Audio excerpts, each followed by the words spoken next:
Hello, everyone. I want to thank the council for inviting me here. My name is Overkleeft, and I'm the co-founder of the Nightmare Foundation in Amsterdam.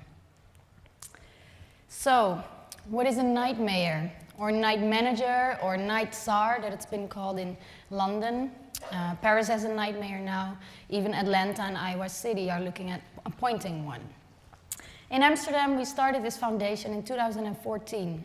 We are an independent, non-for-profit organization dedicated to ensure a dynamic nightlife within the city of Amsterdam. We help to build bridges between the municipality, residents, business owners like festival organizers and club owners. By creating a mutual understanding between all these different stakeholders, we can change the rules of the game. How do we work? We work by connecting people, bringing together these stakeholders by organizing events or roundtable meetings. We spot trends. We know exactly what's going on the ground. We gain that information and put it on the political agenda. In that way, we can change the rules of the game. And with that, we can stimulate an industry. The nightlife industry, the creative nightlife industry, which is a huge part of the creative industry at large. So why is this so important? We see the nightlife, the creative nightlife, as a meeting point for creative talent, for talent development. The city's nightlife contributes and strengthens the international position of Amsterdam or any other city as a creative capital.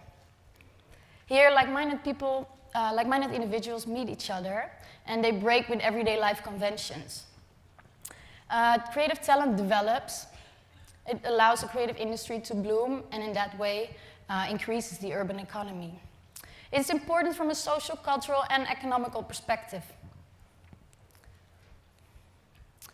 I have a good example from Amsterdam, how a small idea where talent development was the case, and then it turned out into a big business. It's the Amsterdam Dance Event. It takes place every year in Amsterdam, and it attracts 365,000 visitors in 1 week.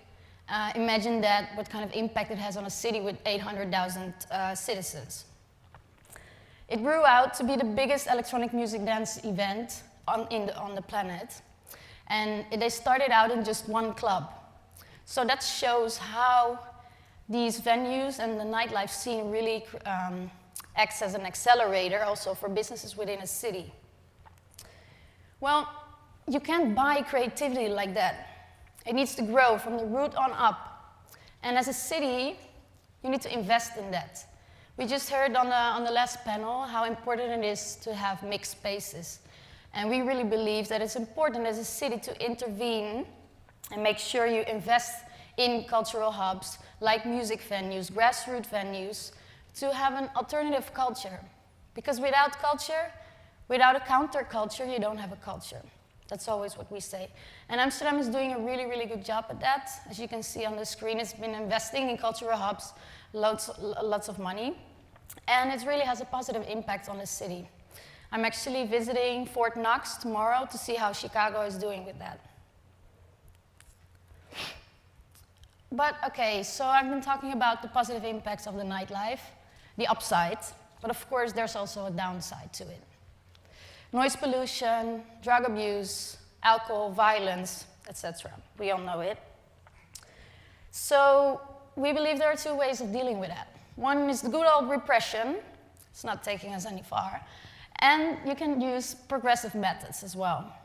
This is an example of Sydney, where due to some incidents, they shut down the nightlife with the so-called lockout laws.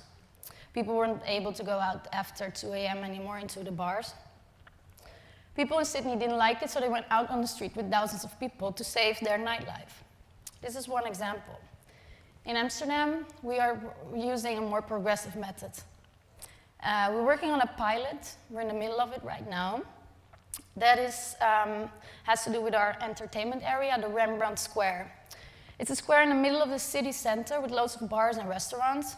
It used to be a violent, unpleasant place to be, especially for people within Amsterdam, like the Amsterdam citizens. So the municipality worked together with the police, with the entrepreneurs, and with the residents on how to improve this square. So they are using the festival approach. As you can see, they're using a design, a communication design, I'm sorry, with which they communicate with the visitors. There are certain house rules. They also created a mobile website, which makes it possible for residents to connect with community officers on real time.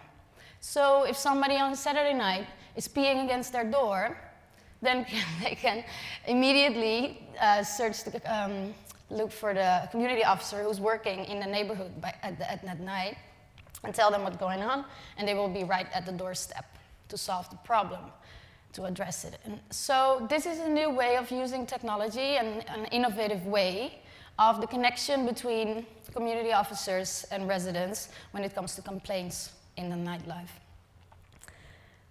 We also are working with hosts, square hosts. These are the guys in the red jackets. They are well-trained social workers, and they are on the square. The police is not on the square anymore. They disappeared to the background. Of course, they are still there, but not as visible. So the square hosts, they are informing people. They are welcoming people.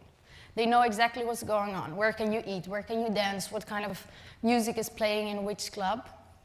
And people feel more welcome. People feel more safe. We get the first numbers of the results of this pilot, and it's really, really positive. The residents are feeling more safe. I actually lived around the corner of this square, and it makes me feel more welcome now. But they also can de-escalate a situation. When shit hits the fan, they are in direct contact with the police. So luckily. So yeah, I've talked about positive sides, negative sides of nightlife. I just want to give you 5 key messages before I go.